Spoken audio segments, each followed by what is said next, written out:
মন্টু, তুই কবে বাড়িতে আসলি? হ্যাঁ, তুই বোধহয় চাকরি পাইছা না? তোর একদম চেহারাটা খুব তেলতেলা দেখতাছি। সম্ভবত তুই কোনো শহরে চাকরি বাকরি করতাইছ। হ্যাঁ রে বন্ধু, আমি একটা চাকরি পাইছি নে মেডিসিন কোম্পানিতে। কয়দিন ধরে তো আমি গেছি, এক সপ্তাহ থাকার পর এইরকম পাতলা পায়খানা হইছে। হওয়ার পরে আমার চেহারাটাও শেষ, গালমূল শুকিয়ে গেছে, দেখছিস? হ্যাঁ, তোরা তাও জীবনে চাকরি বাকরি পাইয়া গেলি, তগো তাও চলুনে একটা গোছ হইয়া গেল। বেকার জীবনের বোঝা যায় যে মানুষ মানুষ কীরকম বেকার মানুষকে ভালোবাসে। 10 টাকা মানুষের কাছে চাইলেও কয় যে ফইটা হয়ে গেছিস না, 10 টাকাও পকেটে থাকে না। আজকে বাড়িতে যদি খাইবারও বসি, আমরা 3টা ভাই, 2 ভাইয়ে ভালো কাজ করে, টাকা পয়সা ইনকাম করে। বেকার জীবন থাকলে মাও বাবেও বেকার ছেলেকে দেখতে পারে না।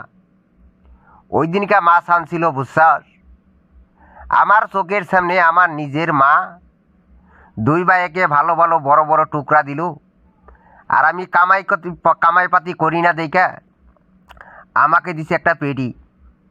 তাইতে বুঝলাম যে বেকার জীবনটা কত কষ্টময়। যে তুই একটা কাজ কর, ভালো কেরালা নাইবা তোর চেন্নাইতে যাই না, ভালো একটা কোম্পানিতে 3-4 বছর থাইকিয়া পয়সা কিছু জমা করিয়া বাড়িতে একটা দোকান সুকান দিয়ালো। দিয়া তো বিয়া বারো তো সামনে করতেই লাগবো। তে বিয়া বারোটা করে মানুষ আজকালে পাত্রী দিলে জিগায় ছেলে কি করে।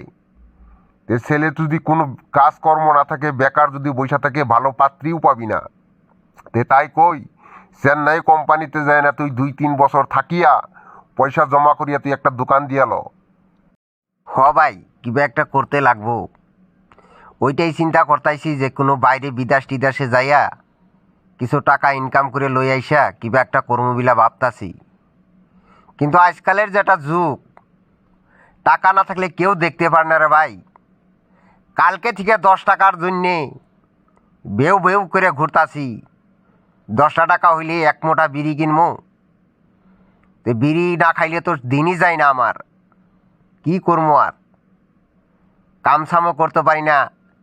এতটুক লেখাপড়া কইরা বাড়িতে বইসা আছি। দুনিয়ার কামলা চলে, কিন্তু আমারে কেউ কামলার দিন হাজিরার কথা কয় না।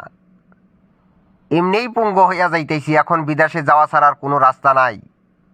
সেটাই চিন্তা করতেছি, চেন্নাই কোম্পানিতে যাইয়া 2-3 বছর সিকিউরিটি গার্ডের কাজ কইরা পয়সা পাতি জমিয়া বাড়িতে লইয়া আসমু। এরকম করে বাউদাম কি করে ঘোরা বাদ দিয়ে কিবা একটা করার চেষ্টা কর। কারণ আজকালে যদি তোর পকেটে টাকা নাই, তোর বন্ধু নাই, তোর কোনো কিচ্ছুই নাই। আজকালে টাকা থাকলে তোর সবাই চিনবে, তো সবাই সম্মান করবে। তাই আমি ভাবি, এরম ফাং ফুং করে ঘোরা বাদ দিয়ে, সেরি পুলানের পাশে ঘোরা বাদ দিয়ে জীবনে তোর জীবনের চিন্তাটা কর। তুই তোর শরীরের যত্ন নি, ইনকামের প্রতি অল্প একটু লক্ষ্য রাখ। চিন্তা করে যে কোন দিকে গেলে 2 টাকা আইব। তো পয়সা থাকলে সবাই সম্মান দিব, গ্রামের মানুষেও সম্মান দিব, তোর বন্ধু বান্ধবেও সম্মান দিব। তুই যখন দামি দামি গাড়ি নিয়ে ঘুরবি, তোর বন্ধু এমনিই তোর পাশে গ্যাও গাও করবে।